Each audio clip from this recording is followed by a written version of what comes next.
par rapport à la question aussi sur les soins palliatifs, qu'est-ce que c'est? C'est aussi accompagner quelqu'un qui est face à une maladie qui peut être terminale, en phase terminale, mais qui peut être aussi une maladie chronique dont on ne va pas guérir. Alors, c'est vrai que l'idée, c'est vraiment de permettre à la personne d'être bien dans ses besoins, quels qu'ils soient. Pourquoi c'est des approches multidisciplinaires? C'est justement dans les besoins en termes médicamenteux de souffrance physique, mais de souffrance aussi psychologique, de souffrance spirituelle aussi. Donc c'est vraiment de pouvoir accompagner la personne sur différentes dimensions dans la maladie dont elle souffre, à n'importe quel moment de la maladie, mais quand on sait que cette maladie, elle ne va pas pouvoir se guérir. Donc c'est un peu ça, les soins palliatifs. Donc on peut être en soins palliatifs très tôt aussi, dans une approche d'une maladie dont elle est déjà très avancée, parce qu'il y a déjà des métastases partout, mais avoir un parcours en fait d'une maladie qui peut durer plusieurs années, avec des traitements palliatifs pour les douleurs, mais pour le souffle, ou bien pour traiter, essayer de ralentir le processus. En fait, pour moi, c'est aussi un petit peu ce côté-là, les soins palliatifs. C'est permettre aussi à la personne de ne pas souffrir, mais sur différentes dimensions. Tous les médicaments du monde ne peuvent pas forcément soulager toutes les souffrances. Je pense qu'il y a une part, en effet, propre à la personne, de comment elle va quitter le monde, comment elle va quitter ses proches, comment elle va quitter sa vie. Et je pense que ça joue aussi un rôle. Voilà. Après, c'est pas rationnel, et tout, à mon avis, tout n'est pas rationnel dans l'approche aussi des fins de vie.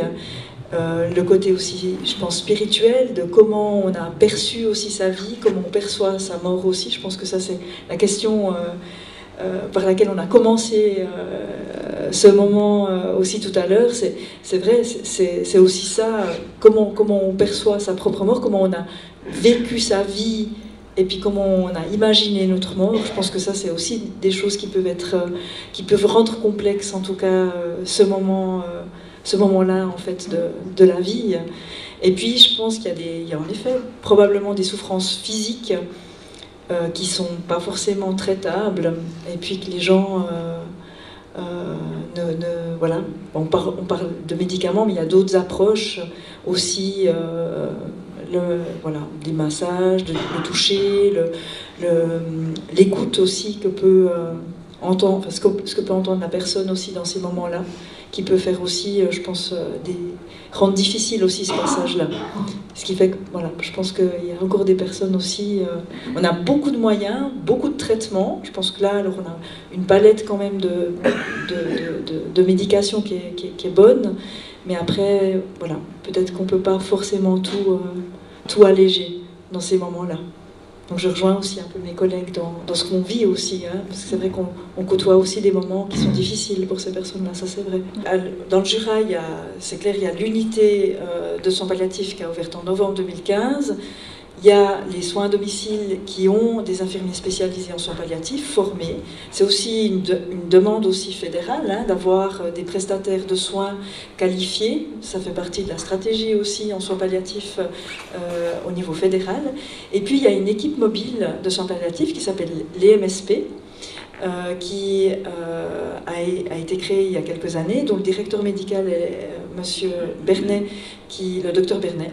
Et puis, en fait, c'est une antenne dans le Jura, une antenne dans le Jura bernois et une antenne sur le canton de Neuchâtel. Et puis, il y a vraiment, disons, aussi de leur part, la possibilité aussi d'accompagner les personnes, d'accompagner les soignants, d'accompagner les médecins de famille aussi, les médecins qui sont aussi proches de leurs patients pour le domicile, et dans les différentes institutions, dans les EMS, dans l'accompagnement aussi des équipes de soins à domicile, et puis de permettre à ces personnes aussi d'avoir des soins palliatifs à l'endroit où ils le souhaitent en fait, que ce soit au domicile, dans leur lieu de vie qu'est l'EMS, ou aussi dans les autres institutions. Et ça c'est aussi important de le signaler. Donc on fonctionne beaucoup aussi en réseau, en communication aussi, pour permettre aux personnes qui souffrent dans leur maladie, de les accompagner. C'est en fait, on peut avoir les soins palliatifs à plusieurs endroits. Vous pouvez les avoir partout. Je dirais à la maison. On a des infirmières, des soins à domicile qui sont parmi nous, qui vont vous procurer des soins à domicile, vraiment des soins palliatifs de très très bonne qualité. Eux-mêmes, ils ont fait des formations, ils collaborent directement avec les médecins, et ils vont vraiment pouvoir faire ça. Après, vous trouvez les soins palliatifs dans les Hauts. On parle aussi un peu des soins palliatifs généraux, qui sont peut-être des soins palliatifs, je dirais, un peu normal pour tout le monde, parce qu'on va léguer, tout le monde va une fois devoir mourir, et va peut-être besoin de quelques traitements qui soulagent une souffrance, une douleur ou autre chose. Mais ça reste simple. Après, il y a des cas, peut-être des personnes qui sont dans des situations très difficiles, des situations complexes, et là, on a la possibilité de pouvoir les traiter dans une unité spécialisée à Port-Entruy. On a ouvert cette unité il y a 3 ans déjà, et on peut vraiment faire des traitements qui sont adaptés. On a accès à un service médical rapide, toujours, 24 heures sur 24, 7 jours sur 7. Et c'est vrai, ça, c'est un immense privilège. On a une direction de l'hôpital qui soutient cette unité. J'aimerais vraiment le mentionner parce que, quelque part, il y a plus de personnel à disposition pour vraiment faire un accompagnement dans une unité de soins palliatifs qui est petite, que 10 lits, pas très grande, mais c'est voulu, dans le sens où on peut vraiment faire un accompagnement de très très bonne qualité.